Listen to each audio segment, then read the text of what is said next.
క్వైట్లో వచ్చేసి మనకి మెయిన్ సమస్య వచ్చేసి ట్రాఫికే. డెలివరీలో పనిచేసే వాళ్ళకి ఖచ్చితంగా అయితే ఇది ఒక చాలా మెయిన్ సమస్య ఇది.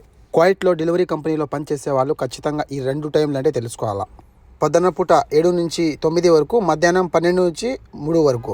ఈ 2 టైంలు వచ్చేసి ఖచ్చితంగా అయితే గుర్తు పెట్టుకోవాలా. ఎందుకంటే పొద్దున్న పూట కొయిటీలు పిల్లలు వచ్చేసి స్కూల్కి పోతారు, ఆఫీస్లోకి పోతారు. కొయిటూళ్ళు పెద్దవాళ్ళు అందరూ వచ్చి ఆఫీస్లోకి ఆడికి ఇడికి పోతారు వాళ్ళు. మళ్ళీ మధ్యాహ్నం పూట వచ్చేసి ఆ టైంకి అయితే వదిలేస్తారు. కొన్ని ఆఫీస్లో 1కి, కొన్ని ఆఫీస్లో 2కి, కొన్ని 3 వరకు కూడా వదులుతారు. కానీ మనకి 1 నుంచి 3 లోపల అయితే ఎక్కువ ట్రాఫిక్ ఉంటుంది. స్కూల్లో కూడా ఆ టైంకే వదిలేసేది. ఇప్పుడు చూడండి, ఇది ముందు కనిపిస్తుంది కదా, మొత్తం అక్కడ ముందు ఉంది కదా, అది స్కూల్. ఇది హవేలీలో ఉన్న స్కూల్. ఇక్కడైతే చాలా ట్రాఫిక్ పోతుంది. పోలీసులు వచ్చేసి రైట్ లెఫ్ట్ పోవడాలు బంద్ చేస్తారు, మొత్తం యూటర్న్లు బంద్ చేస్తారు. ఒకటే రూట్ స్ట్రైట్ పోవాలా. మనం ఆర్డర్ పికప్ చేసి కస్టమర్కి ఇవ్వడానికి పోతుంటే ఎట్లా ఒకటి మాట్లాడుకోవచ్చు కస్టమర్కి, ఇట్లా ట్రాఫిక్లో ఇరిపోయినామని. కానీ పికప్ చేయడానికి పోతుంది రెస్టారెంట్కి, ఆ తర్వాత అయితే లేట్ అయిపోతే కనుక మనకు డిస్పాచ్ చేస్తాడు తలబతోడు. చాలా కష్టం అయిపోతుంది, పర్ఫార్మెన్స్ మొత్తం పోతుంది. అందుకు ట్రాఫిక్లో ఉన్న ఏరియాలోకి అయితే మేము పోకూడదు. స్కూల్ కాడికి ఎక్కువ ఆఫీస్లో ఉన్న ఏరియాలోకి అయితే మనం పోకుండా అయితే డ్యూటీ చేసుకోవాలి కోయిట్లో.